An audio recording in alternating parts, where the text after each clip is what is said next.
Students, आज हम ध्वनि का अध्ययन जो पार्ट 12 पढ़ रहे हैं उसमें हम अगला टॉपिक पढ़ने जा रहे हैं, अनुरणन। इसका अंग्रेजी नाम रिवर्बरेशन है। ये समझने के लिए हमें एक उदाहरण समझना होगा। आप लोगों ने देखा होगा कि जब भी हम सिनेमा घर में कोई फिल्म देखने जाते हैं तो बड़े बड़े सिनेमा घरों की दीवारों पर कुछ खुरदुरा डिज़ाइन बना हुआ रहता है, बड़े बड़े पर्दे लगे होते हैं, वहाँ के जो सीट होते हैं गद्देदार होती हैं, कालीन बिछे होते हैं। तो बहुत सारे मतलब उनकी दीवारें कभी प्लेन नहीं होती हैं, खुरदुरा पृष्ठभाग कोई ना कोई पीओपी करवाया होता है। तो ये सब क्यों करवाया होता है, ये किस लिए किया गया? अगर ये सब नहीं किया हो तो वहाँ क्या हो सकता है? तो ये जानने के लिए ही आज का टॉपिक है कि क्यों वो सब बड़े बड़े हॉल में, सिनेमा घरों में ये सब खास करके करवाया जाता है। तो ये समझने के लिए पहले हम अपना एक उदाहरण देखते हैं। यहाँ पर एक हॉल का आकृति यहाँ दिया गया है और साथ में यहाँ वक्ता खड़ा है बोलने के लिए और सामने बैठे हैं श्रोता। तो जब भी वक्ता बोलता है तो उसकी ध्वनि, निकलने वाली ध्वनि तरंगे सीधे श्रोता के पास जाएं तो वो अच्छे से सुनाई देती है। लेकिन ये जो यहाँ पर आप लोग देख रहे हैं कि काले से सीधी रेखा में जो खींची है वो ध्वनि तरंगे हैं जो सीधी जा रही हैं।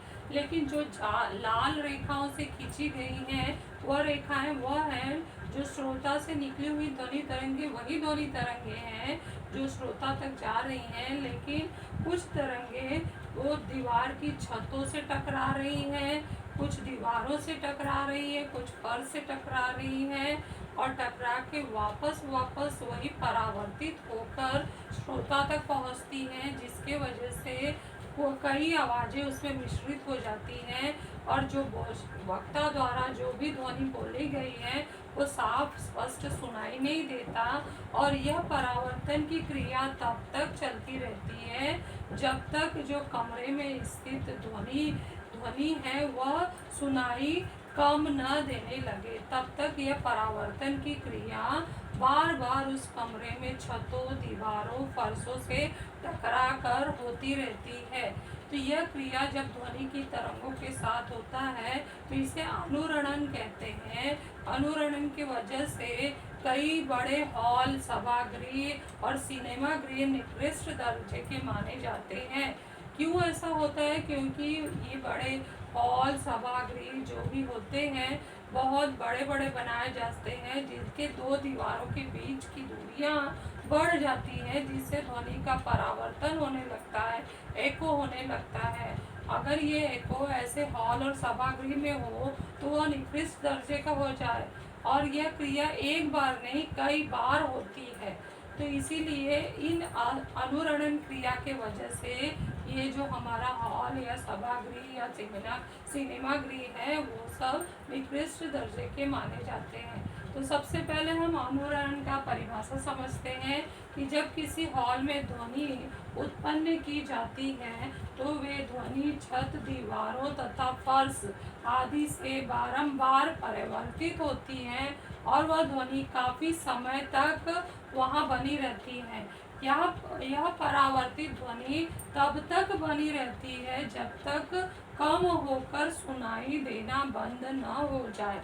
अतः किसी हॉल या सभागृह में ध्वनि के बार बार परावर्तन से ध्वनि देर तक बनी रहे उसे ही हम अनुरणन कहते हैं। अर्थात हमें एक ही बात समझना है कि जो ध्वनि जो निकल रही है तरंगे वक्ता के से बोलते समय वो अगर सीधी जाए श्रोता तक पहुँचे तो ठीक है, लेकिन वही ध्वनि तो बार बार दीवारों, फर्श, छतों से टकरा कर वही कमरे में घूमती रहे और वो श्रोता को सुनाई देती रहे तो ये कई बार मिश्रित आवाज़ों से जो शब्द बोले गए वो साफ स्पष्ट सुनाई नहीं देता है। तो इस क्रिया को हम अनुरणन कहते हैं। और इसके वजह से जैसा कि बोला गया है कि बड़े बड़े हॉल या सिनेमा गृह निकृष्ट दर्जे के हो जाते हैं। ये सबके साथ में किसी में के बनावट में कुछ खामियां आ जाने की वजह से ये होती है कि काफ़ी दूरियां बढ़ जाती है दो दीवारों के बीच, तब ये होने लगता है। तो क्या अब इस अनुरणन को हम दूर कर सकते हैं? अगर ये ऐसे बड़े बड़े हॉल या सिनेमा गृह बन चुके हैं तो फिर ये इतना बड़ा नुकसान उठाना होगा, क्या इसको हम इस्तेमाल नहीं कर सकते? तो हाँ, पूर्ण रूप से ये ख़त्म नहीं किया जा सकता, लेकिन इसे दूर करने के लिए कुछ उपाय ये हैं कि हम वहाँ पर छतों, दीवारों और जो फर्श है, छतों दीवारों पर ध्वनि अवशोषक जैसे पदार्थ लगा दें, और जो फर्श है वहाँ पर कालीन बिछा दें।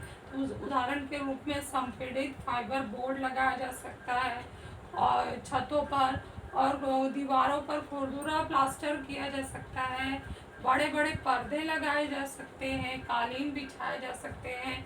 तो ये सब जो सामान उपयोग किया जाएगा इन सभा भवनों में, तो जो अनुरणन की क्रिया हो रही है जिससे कई आवाज़ें मिश्रित हो रही हैं, वो धीरे धीरे खत्म होने लगेगा या कम हो जाएगा। इसके साथ साथ ये भी है कि जहाँ श्रोता बैठते हैं उन सीटों को प्लेन न रखकर गद्देदार फोम के गद्दों का उपयोग किया जाए, क्योंकि ये जो गद्दे हैं, बड़े बड़े पर्दे हैं, ये भी ध्वनि अवशोषक पदार्थ के रूप में ही काम में लाए जाते हैं। तो इस तरह से जो हॉल निकृष्ट दर्जे के हो गए हैं अनुरणन के वजह से, वो उनका जो कुछ प्रभाव है वो कम किया जा सकता है और उन्हें फिर से इस्तेमाल में लाया जा सकता है। Thank you.